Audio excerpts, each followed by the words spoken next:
Kita masuk kepada video part 2. Masih kita membahas tentang tindakan pemerintah. Tadi Bapak sudah contohin tadi, tindakan faktual. Tindakan faktual itu dibagi menjadi dua, tindakan aktif dan tindakan pasif. Tindakan aktif intinya adalah bagaimana pemerintah itu melakukan respon yang cepat terhadap persoalan-persoalan yang dihadapi oleh masyarakat. Nah, sedangkan tindakan pasif adalah tindakan pemerintah yang tidak kebalikan berarti. Kebalikan yang tidak aktif berarti ini pasif. Nah, melakukan pembiaran, ada kelihatan dia melakukan pembiaran. Bapak contohnya tadi bahwa seperti jalan misalnya rusak, fasilitas umum yang rusak, pemerintah membiarkan aja itu. Itulah tindakan pemerintah yang pasif. Nah, kita masuk kepada yang kedua adalah tindakan hukum. Tindakan hukum adalah tindakan-tindakan yang berdasar sifatnya dapat menimbulkan akibat hukum tertentu atau untuk menciptakan hak dan kewajiban. Jadi tindakan hukum itu adalah sifatnya yaitu bagaimana pemerintah melakukan suatu tindakan, maka dia ada konsekuensinya. Ada konsekuensi hak dan kewajiban. Itu. Tindakan hukum adalah dia suatu perbuatan yang menimbulkan hak dan kewajiban. Nah, tindakan hukum inilah yang secara teori memiliki implikasi hukum secara administrasi. Tindakan hukum inilah yang bersegi. Jadi tindakan hukum nanti itu tindakan hukum itu dibagi menjadi dua. Ada yang bersegi satu dan ada yang bersegi satu adalah sepihak saja dari pemerintah dan ada yang bersegi dua. Berarti ada dua belah pihak. Oke. Nah, kita bahas tindakan hukum tadi dibagi menjadi dua. Ada tindakan hukum yang bersegi satu, ada tindakan hukum yang bersegi dua. Tindakan hukum yang bersegi satu itu adalah kita lihat bahwa sesuai dengan tugas administrasi, yakni mengatur dan mengurus, maka bentuk dari tindakan administrasi pemerintah dapat berupa pengaturan atau keputusan. Tindakan administrasi pemerintah dapat pengaturan, keputusan, perencanaan. Nah, maka kesemua tindakan ini kan satu pihak saja. Pemerintah, simpelnya begini memahaminya adalah, pemerintah mengeluarkan Perpres. Pemerintah mengeluarkan keputusan. Presiden mengeluarkan Perpres, keputusan presiden. Nah, misalnya bupati mengeluarkan keputusan bupati, ya kan? Nah, pemerintah membuat perencanaan pembangunan daerah, perencanaan, menetapkan suatu perencanaan, maka ini sepihak. Nah, maka konteks ini adalah pemerintah, kaidah hukum, maka dikenakan tunduk kepada hukum publik, karena sepihak.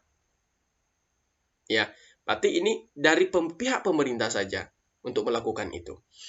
Kemudian yang dimaksud dengan bersegi dua adalah tindakan yang dibuat oleh pemerintah tidak sepihak. Jadi kebalikan tadi yang pertama. Artinya adalah melibatkan pihak lain.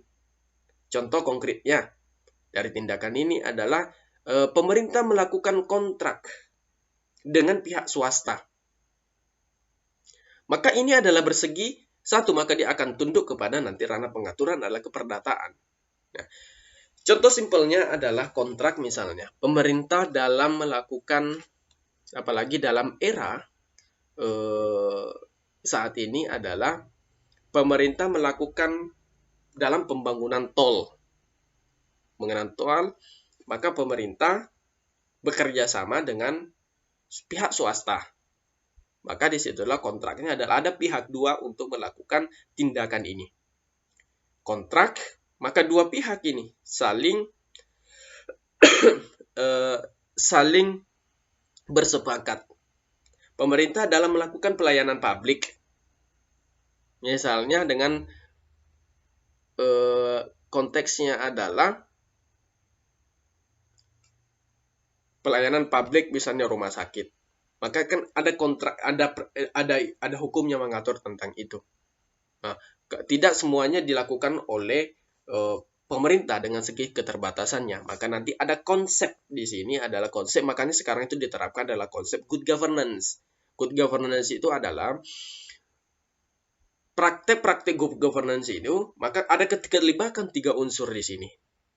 Nah, itulah yang praktek yang sekarang kita rasakan adalah ada pihak pemerintah, ada pihak swasta, dan ada pihak masyarakat atau society. Maka ketika komponen ini, bagaimana kemudian bekerja sama untuk menyelenggarakan negara. Nah, ini adalah konsep-konsep yang diterapkan. Itu tindakan pemerintah. Ada bersegi 1 dan ada bersegi 2.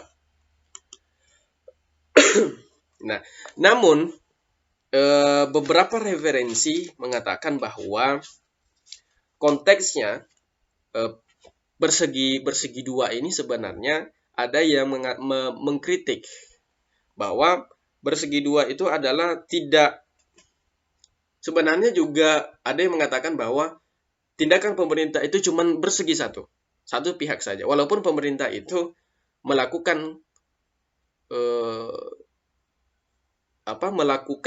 tindakan hukum bersegi 2 itu, misalnya kontrak itu, tapi itu sebenarnya sepihak karena sudah ada aturan yang mengatur itu.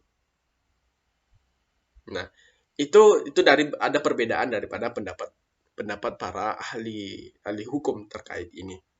Nah, dia mengatakan bahwa cuma pemerintah itu hanya bersegi 1. Misalnya Vince misalnya mengatakan bahwa pernyataan kehendak pemerintah dijadikan kritik berat dalam pelaksanaan, ya kan? Sedangkan kegiatan pihak yang bersangkutan melahirkan awal usahanya menjadi tergeser ke belakang. Nah, ini ada beberapa pendapat tokoh, misalnya di dalam bukunya Ridwan Hair ini. Oke. Selanjutnya kita lihat bahannya, bahan skemanya terkait ini.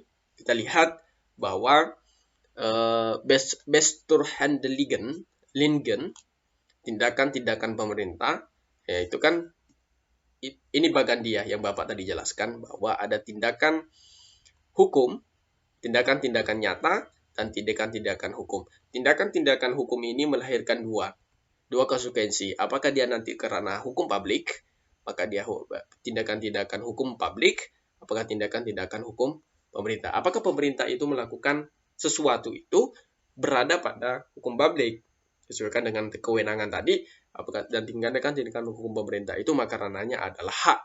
Kemudian tindakan-tindakan hukum publik ini dibagi menjadi 2 lagi, ada tindakan sepihak, ya kan, bersegi 1, ada tindakan hukum bersegi 2 atau beberapa pihak. Kemudian tindakan-tindakan hukum publik ini ada tindakan hukum bersifat konkret individual dan ada keputusan dengan bersifat umum. Dibagi lagi menjadi ada individual, ada atau nyata dan abstrak, konkrete dan abstrak, konkret dan abstrak. Nah, ini bagian-bagian untuk memahami daripada tindakan hukum pemerintah atau tindakan hukum administrasi negara. Nah, ini ada sebagai pengantar untuk kita melakukan diskusi secara mendalam bahwa tindakan hukum pemerintah. Jadi sangat mudah untuk memahami materi ini. Kita lihat dengan bagan ini. Bagan ini kita memahaminya lebih mudah. Ya. Jadi Bapak harapkan ini sebagai pengantar untuk membuka cakrawala, untuk berdiskusi, untuk memahami apa tindakan pemerintah. Maka sebagai calon-calon pemimpin bangsa ini, calon pemimpin bangsa ke depan harus memahami ketika Anda duduk nanti di sana sebagai pemerintah, sebagai pejabat negara, Anda melakukan hak, melakukan wewenang Anda, hak Anda, maka masuk kepada ranah apa? Apakah hukum perdataan, apakah hukum publik? Oke, selamat pada rekan-rekan semuanya. Tetap semangat, terus belajar.